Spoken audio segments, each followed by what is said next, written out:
नमस्कार दोस्तों, मेरा नाम है आशीष computerhindinotes.com से और MySQL के इस वीडियो में आपका स्वागत है। दोस्तों, लास्ट वीडियो में हमने जाना था कि ट्रंकेट और डिलीट स्टेटमेंट में क्या डिफरेंस होता है। तो अगर आपने वो वीडियो नहीं देखा है तो लिंक आपको मैं कार्ड में दे दूंगा। तो आज इस वीडियो में हम सीखने वाले हैं कि अगर हमारे पास जो टेबल है पहले से, अगर हम उसे कॉपी करना है और उसका डेटा कॉपी करना है तो कैसे करेंगे, या हम ऐसा भी कह सकते हैं कि अगर हमें बैकअप क्रिएट करना है एग्जिस्टिंग टेबल का तो वो कैसे करेंगे। तो इस क्वेश्चन का आंसर आपको आज इस वीडियो में मिलने वाला है। तो यहाँ पर आपको मालूम होगा कि हमारे पास ऑलरेडी एक कंप्यूटर हिंदी नोट्स नाम का डेटाबेस है जिसको हम बहुत वीडियोज़ में यूज़ कर चुके हैं, और उसके बाद हमारे पास उसके अंदर एक टेबल है पर्सन नाम की। तो अगर मैं आपको उसके रिकॉर्ड्स दिखाऊं तो यहाँ पे नंबर ऑफ रिकॉर्ड्स 11 है। ठीक है, तो आज हम ये जो क्वेश्चन का आंसर इन 5 स्टेप में करने वाले हैं।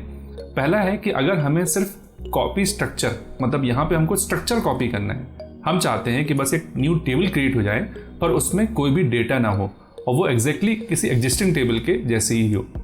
और उसके बाद हम देखेंगे कि अगर हमको बाद में डेटा कॉपी करना है तो वो कैसे करते हैं। थर्ड स्टेप में हम सीखेंगे कि अगर हमको डेटा और स्ट्रक्चर दोनों एक साथ कॉपी करना है तो वो कैसे होगा, मतलब कैसे हम एग्जैक्टली बैकअप बना सकते हैं बाय यूजिंग सिंगल कमांड। और चौथे नंबर पर हम देखेंगे कि अगर हमें टेबल का डेटा कॉपी करना है बट सिलेक्टेड रिकॉर्ड चाहिए। ठीक है, मतलब हमें जैसे सपोज यहाँ पर 11 नंबर ऑफ रिकॉर्ड्स हैं और हम चाहते हैं कि जो न्यू टेबल हम क्रिएट करें सेम स्ट्रक्चर के साथ उसमें 5 या 6 रिकॉर्ड्स हों, वो हम उस कंडीशन को यहाँ पे कुछ फॉलो करेंगे। और लास्ट हम सीखेंगे कि अगर हमें जो रिकॉर्ड्स हैं, स्ट्रक्चर है, वो दोनों चीज़ें कॉपी करनी है, मतलब डेटा भी कॉपी करना है और स्ट्रक्चर भी कॉपी करना है, बट ऐसा करते समय हमें कुछ रिकॉर्ड या कुछ कॉलम ही चाहिए। तो हम ये सारी चीज़ें आज इसमें अभी देखने वाले हैं। तो सबसे पहले हम यहाँ पे देखेंगे कि अगर हमें स्ट्रक्चर कॉपी करना है तो उसके लिए हम लोग क्या कमांड लगाएंगे। तो दोस्तों, यहाँ हम क्या करने वाले हैं कि यहाँ पे हम एक न्यू पर्सन एक टेबल क्रिएट करेंगे और उस टेबल पे हम जो हमारे पास एग्जिस्टिंग टेबल है दैट इज़ पर्सन, उसका पूरा स्ट्रक्चर पेश करेंगे।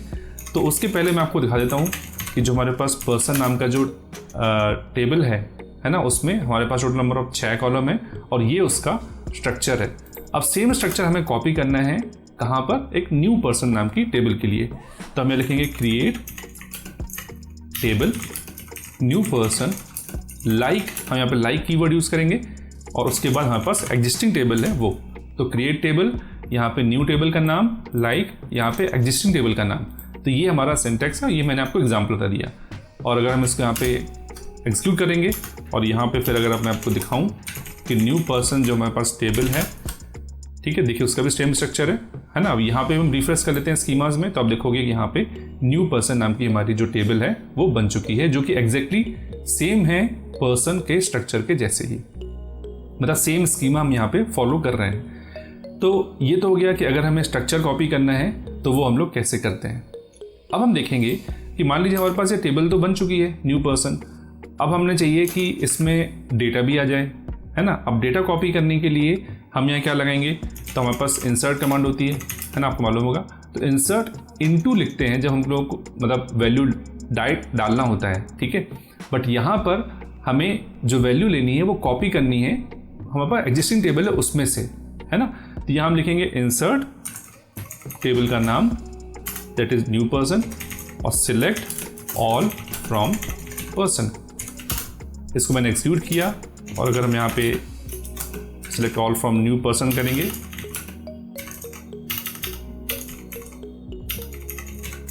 तो आप देखेंगे कि हमारे पास न्यू पर्सन जो टेबल है उसमें भी हमारे पास 11 नंबर ऑफ रिकॉर्ड्स आ गए हैं। ठीक है, एग्जैक्टली सेम आ गया ये।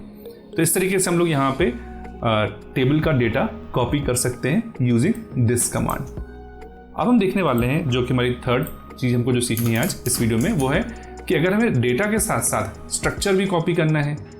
ठीक है, अभी हमने देखा अलग अलग कि अगर हमें स्ट्रक्चर कॉपी करना है, मतलब न्यू टेबल क्रिएट करनी है यूजिंग सेम स्ट्रक्चर, तो उसके लिए हम ये कमांड लगाते हैं। ठीक है, फिर उसके बाद टेबल डेटा कॉपी करना है, टेबल का डेटा, तो उसको हम इन कमांड से करते हैं।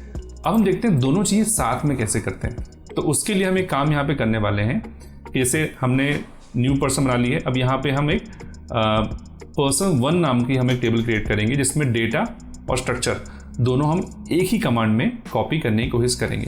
तो यहाँ हम लिखेंगे क्रिएट, हमारी टेबल का नाम क्या है, person1 बनानी है हमको, ठीक है, क्रिएट टेबल person1। उसके बाद सिलेक्ट ऑल फ्रॉम पर्सन, और उसको हमने एक्सिक्यूट किया। तो आप यहाँ पे देखोगे, मैं रिफ्रेश करके दिखाता हूँ, आपको यहाँ पे person1 बन चुकी है। और अगर हम यहाँ पे सिलेक्ट करेंगे, सिलेक्ट ऑल फ्रॉम person1, तो आप देखोगे कि person1 में भी डेटा और स्ट्रक्चर मतलब दोनों कॉपी हो गए। तो इस तरीके से हम यहाँ पर इस कमांड को लगाकर हम टेबल का स्ट्रक्चर और डेटा दोनों कॉपी कर सकते हैं। अब अगर मान लीजिए कि मुझे टेबल तो क्रिएट करनी है नहीं, ठीक है, बट उसमें मुझे सारे रिकॉर्ड नहीं चाहिए, कुछ ही रिकॉर्ड चाहिए।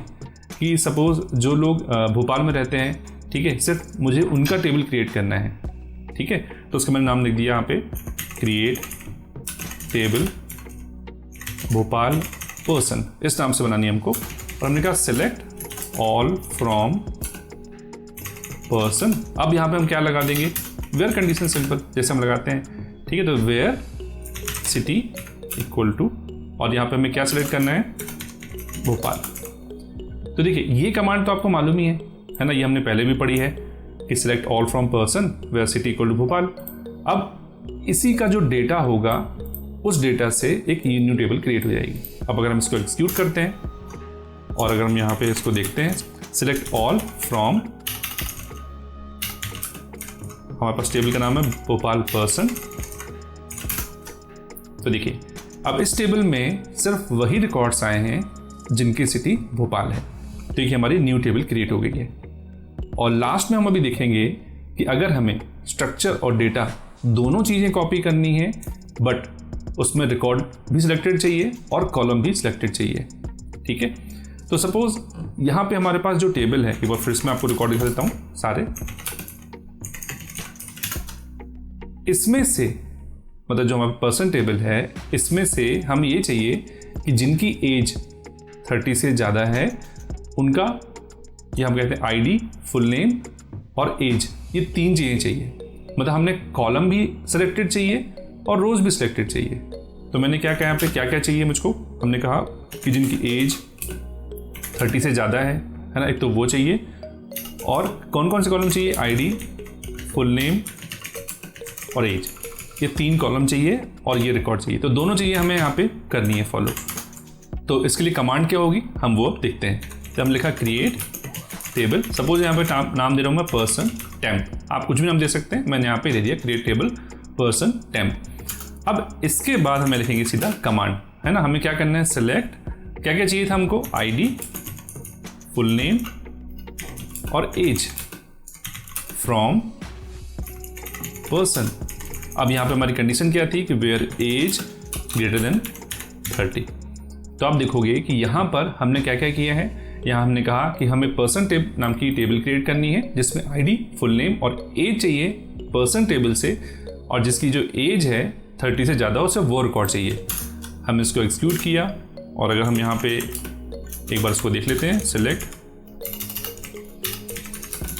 फ्रॉम पर्सन टेम्प, तो आप देखोगे कि यहाँ पे हमारे पास सिर्फ कुछ ही रिकॉर्ड्स आए हैं। टोटल नंबर ऑफ रिकॉर्ड्स 11 थे वैसे, बट यहाँ पे हमारे पास टोटल आप देखेंगे कि 7 रिकॉर्ड्स आए हैं, है ना, जिनकी एज 30 से ज़्यादा है, और सिर्फ आईडी, फुल नेम और एज हमारे पास यहाँ पे आया है।